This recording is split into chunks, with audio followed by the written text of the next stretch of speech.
Monday marked the sixth birthday of Haleigh Cummings, I should say, the Florida girl who disappeared from her father's home without a trace back in February. But police say the father's new wife could hold the key to solving this mystery. Somebody has her and they have her hid. I just want my daughter back, that's it. 6 months ago, Ronald Cummings pleaded for the person who took his little girl to bring her back home.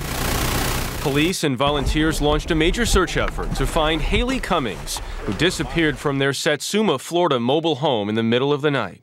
Her father's girlfriend, Misty Croslin, whom he since married, was babysitting Haleigh at the time. She told the early show she discovered the girl was missing when she woke up at 3:30 a.m.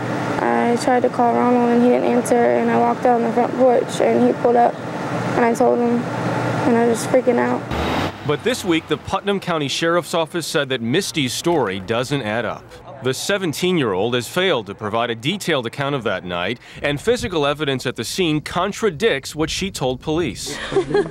Investigators say the search for Haleigh is ongoing, and they are still hoping to find her alive.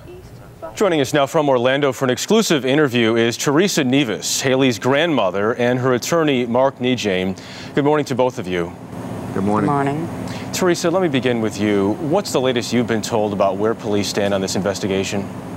My son has been cleared, and they are looking into the details of Misty's account.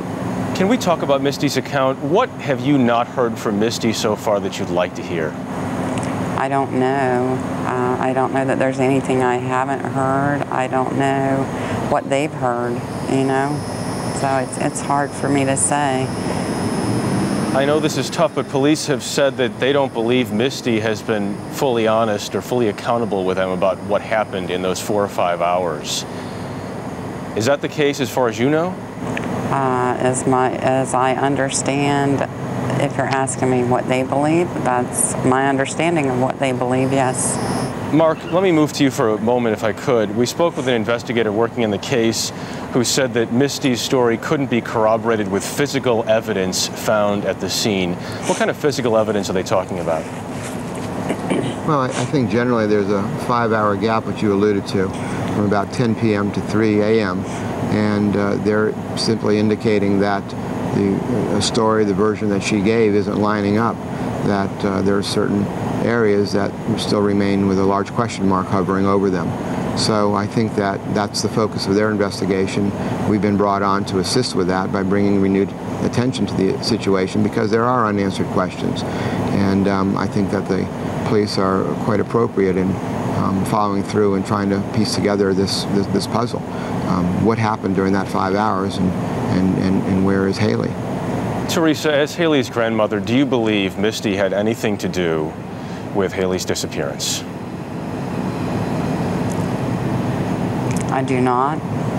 I hope she did not. I think that,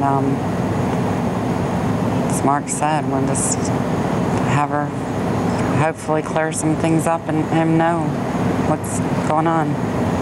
Monday marked the 6-month anniversary of Haleigh's disappearance. Teresa, do you still believe she's alive? I do. I believe God will bring her home. I believe without faith and hope that you don't have anything to cling to. Okay, Teresa Neves and Mark Nejame, Haleigh's grandmother and Teresa's attorney, we appreciate your time. Thanks for joining us this morning. Thank you.